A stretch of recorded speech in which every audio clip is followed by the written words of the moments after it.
ఇక నీ పక్కన ఉన్నాడు ఒక ఆయన తోక, ఆయనకి నోటికి ఏదొస్తే అదే, అసలు అబద్ధం లేకపోతే అతని జీవితమే లేదు. ఎంఎన్ ప్రసాద్ గారు, ఎంఎన్ ప్రసాద్ అసలు నీ చరిత్ర ఏందో ఒకసారి చెప్పు. ఈరోజు 5 కోట్ల బిల్డింగ్ కట్టించావు.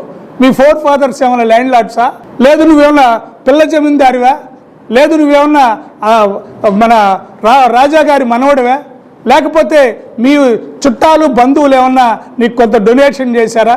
ఈ నియోజకవర్గంలో నువ్వు ఏనాడైతే 22 సంవత్సరాల వయసు నుంచి కూడా ఇప్పటి వరకు అన్ని అబద్ధాలు, అసత్యాలు, అన్ని అక్రమాలు, దుర్మార్గాలు, పేదవాడి నువ్వేం చెప్తావంటే నేను పెద్ద అభ్యుదయవాదిని, నాకు మించినటువంటి సజ్జనుడు లేడు అని దుర్మార్గ మాటలు మాట్లాడుతున్నావు. నీకు తెలుసు, నాకు తెలిసిన అంశం చెప్తున్నా. ఎంకుపాలెంలో దారువేముల కోటయ్య అండ్ సన్స్ వారి కుమారులు పొలాన్ని నువ్వు అక్రమంగా ఆక్రమించుకొని వాళ్ళకి 3 ఎకరాల 75 సెంట్లు ఉంటే దాన్ని ఈరోజు కూడా అన్యాయంగా నీ కబ్జాలో ఉంచుకున్నావు. నువ్వు అధికారాన్ని అడ్డం పెట్టుకొని ఈ నియోజకవర్గంలో నాకు తెలిసిన తర్వాత 33 సంవత్సరాల్లో నీలాగా దౌర్జన్యం చేసిన వాళ్ళు, నీలాగా అక్రమాన్ని చేసిన వాళ్ళు, నీలాగా ఇబ్బందులు పెట్టిన వాళ్ళు ఎవరూ లేరు. ఇటువంటి దుర్మార్గపు ఆలోచనలు నువ్వు ఈ రకంగా మాట్లాడటం సరైన విధానం కాదు. గుర్తుపెట్టుకో, ప్రజలు ఒకసారి మీ నాయకుడికి బుద్ధి చెప్పారు, నీకు దెబ్బలతో సమాధానం చెప్తారు. గుర్తుపెట్టుకోండి, దెబ్బలతో సమాధానం చెప్పే రోజులు దగ్గరకు వస్తున్నాయి. ఎందుకంటే ప్రతి అంశాన్ని కూడా ప్రతి వాళ్ళు పరిశీలిస్తూ ఉన్నారు.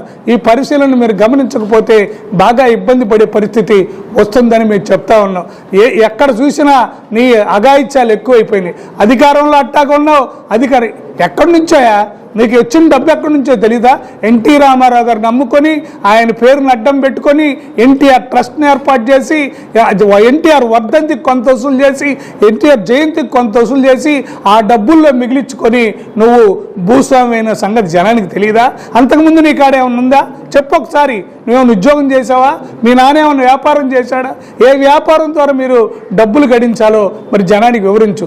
ఈ విధమైనటువంటి విధానాలు నువ్వు తెలుసుకోకుండా అక్రమైన సిస్టంలో నువ్వుంటూ సక్రమైనటువంటి పద్ధతిలో ఉన్న ఆంజనేయులు గారినో లేకపోతే మక్కెన మల్లికార్జున గారినో విమర్శించడం అనేది నీవు సూర్యుడి మీద ఉమ్మేస్తే తిరిగి నీ ముఖానే పడుతుంది. అది గుర్తుపెట్టుకో.